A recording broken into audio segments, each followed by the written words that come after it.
O estimulante atuou sobre a sua circulação e, 10 minutos depois, voltava a si. Pouco a pouco, a pulsação cardíaca, o ritmo arterial e a cor foram se estabilizando.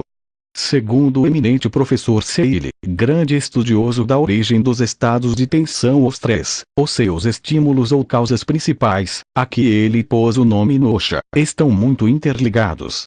A nosha, sumariamente, atua assim. Estimula as glândulas endócrinas, ativando as suprarrenais e o sistema adrenosimpático. As glândulas endócrinas enviam glucocorticoides para o sangue. O sistema referido faz o mesmo com quantidades adicionais de adrenalina e noradrenalina. N. Do M. Jazão. O módulo. Aquelas primeiras e titubeantes palavras devolveram-me, em parte, a calma. Tentou levantar-se, mas eu obriguei-o a desistir, pedindo-lhe que ficasse mais alguns minutos na mesma posição. Calma. Está tudo sob controle, tranquilizei-o. O pior já passou. Estamos em terra. Eliseu fechou os olhos e, depois de respirar profundamente, indicou-me, com a cabeça que estava de acordo e que obedeceria à minha sugestão. Obedecendo a um primeiro impulso, digitei o Papai Noel.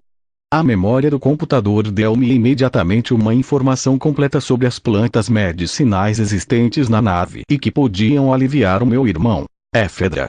Contém alcaloides, efedrina, pseudoefedrina, étic, taninos, saponinas, clavina, óleo essencial. Efeito: vasodilatador, aumenta a tensão arterial, estimula a circulação, antialérgico e sila. Contém glicose cardíaca, ecilareno A, glicoecilareno A, proecilaridina, muctina, tanino, um pouco de óleo essencial e gordura.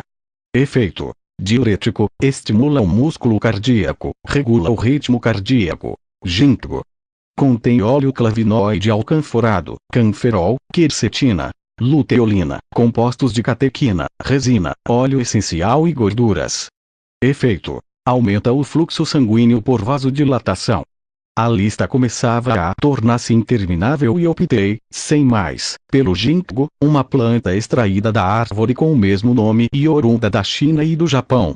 Meia hora depois, Eliseu, com a sua habitual docilidade, ingeria o extrato preparado com aquele espécime. Não demorou a pôr-se de pé e às 2h30, completamente recuperado, voltou para o seu lugar, diante dos comandos. As minhas recomendações para que se deitasse no beliche e descansasse não foram aceitas. Nesse sentido, Eliseu tinha razão. Havia muita coisa a fazer e o tempo perdido já era preocupante.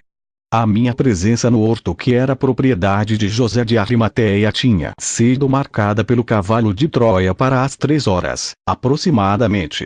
De comum acordo, antes de iniciar a primeira fase da exploração, efetuamos uma revisão minuciosa dos equipamentos básicos. A pilha atômica continuava fornecendo energia regularmente e os sistemas de infravermelho não detectavam qualquer anormalidade no exterior. A reserva de combustível estava no nível previamente calculado para o momento da aterrissagem, a 98% justos. A verdade é que, embora nossa confiança no Papai Noel fosse quase absoluta e nós soubéssemos que ele teria sido o primeiro a alertar-nos para possíveis falhas ou deterioração dos instrumentos, tanto o meu companheiro como eu ficamos mais sossegados depois daquela última revisão geral. A disposição de Eliseu estava definitivamente melhorando e, de acordo com o planejado, enfrentamos os preparativos para minha imediata descida para a terra. Eram 2h45. Não tive de deixar muitas coisas no módulo. Como disse algumas vezes, a operação não permitia, obviamente, que os exploradores de outro tempo transportassem objetos que pudessem ser anacrônicos para a população da época histórica em estudo. Cronômetro de pulso, anel de ouro e a placa de identidade. Eliseu encarregou-se das minhas coisas. Uma vez tal como mandava o plano, cooperou comigo numa minuciosa revisão do meu corpo. Qualquer descuido podia ser comprometedor. Foi durante esta operação, anterior à implantação da chamada pele de serpente, que o meu irmão reparou numa coisa de que eu tinha esquecido. Que é isto? Ao apontar para as escamas que cobriam parte das minhas pernas e as zonas dorsais dos antebraços, só pude encolher os ombros. Eliseu fulminou-me com o olhar. E, perante a sua insistência, não tive outro remédio senão contar-lhe a verdade. De fato, há uns dias que aquelas zonas do meu corpo apresentavam um ressecamento anormal e aquelas escamas. Ao mesmo tempo, coloquei-o a par da não menos estranha colônia de sádidas ou lentigem senil, cor de café, que salpicava o dorso das minhas mãos, parte do pescoço, braços e antebraços. E então? O meu companheiro, pouco amante de rodeios, foi direito ao que ambos tínhamos em mente. Isso poder ter alguma relação com o ataque aos neurônios? Era muito difícil de saber. E foi o que lhe disse. Só era certo que aquela descamação, um fenômeno conhecido como xerose, se devia a uma inegável mudança evolutiva das estruturas epidérmicas e outros anexos cutâneos.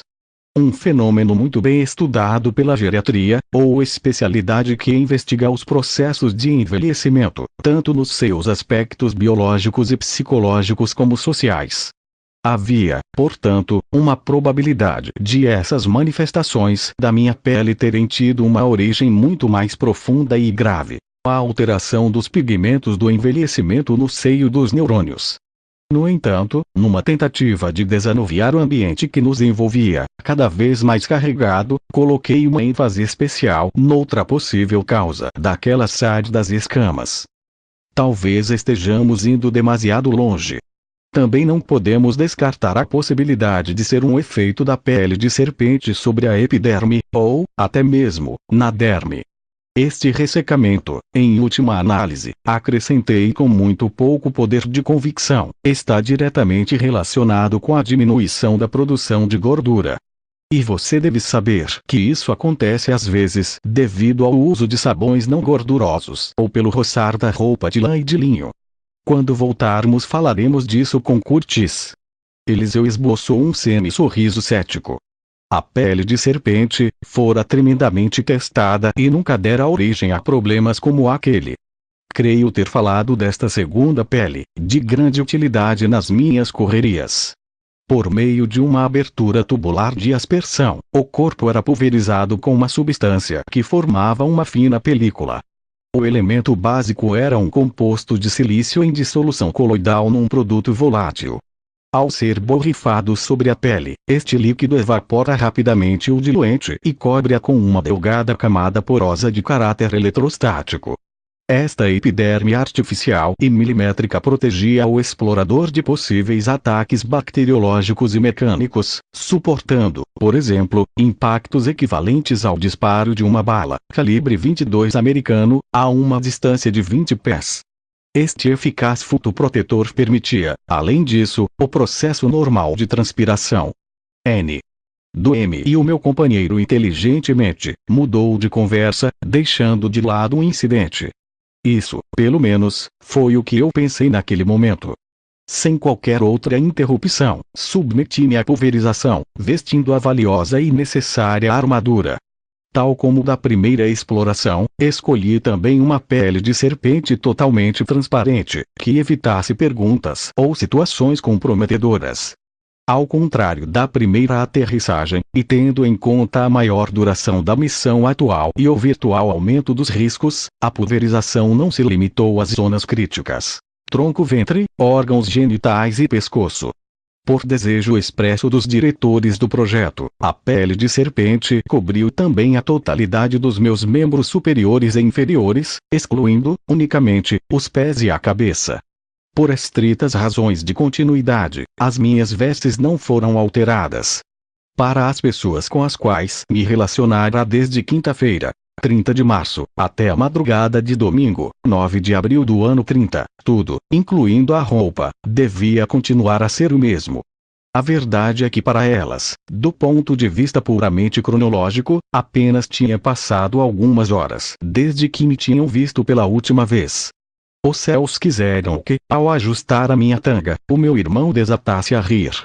O meu aspecto não devia ser muito ortodoxo e aquela situação engraçada veio suavizar os momentos amargos pelos quais acabávamos de passar. Aquela espécie de saque, muito semelhante à usada pela quase totalidade dos homens da Palestina do século I, tinha sido confeccionada e suavizada, na medida do possível, com algodão, tendo como modelos os saque, ou tangas que aparecem nos documentos arqueológicos do Egito e da Mesopotâmia. O algodão, dado o caráter íntimo da peça, era uma concessão dos especialistas. Na realidade, se tivessem seguido literalmente a informação existente, a minha tanga devia ter sido fabricada no tecido muito mais grosseiro, pano de saco. Por outro lado, o fato de ser um rico comerciante grego de Tessalônica, dedicado ao comércio de vinhos e madeiras, autorizava-me a dispor de roupas mais adequadas ao meu status social. Quando o saque foi atado à minha cintura, Eliseu ajudou-me a enfiar o saiote castanho escuro e a túnica simples cor de marfim. Esta última, tecida sem costuras e à base de linho de siqueiro, por hábeis tecelões sírios, herdeiros do antigo núcleo comercial de Palmira, respeitando o costume grego, era um pouco mais curta do que o chaluco ou túnica judaica. Tratava-se na realidade de uma réplica do chiton dos meus compatriotas os helenos. De acordo com as medidas padrão dessas túnicas ou chiton, a minha descia alguns centímetros abaixo dos joelhos.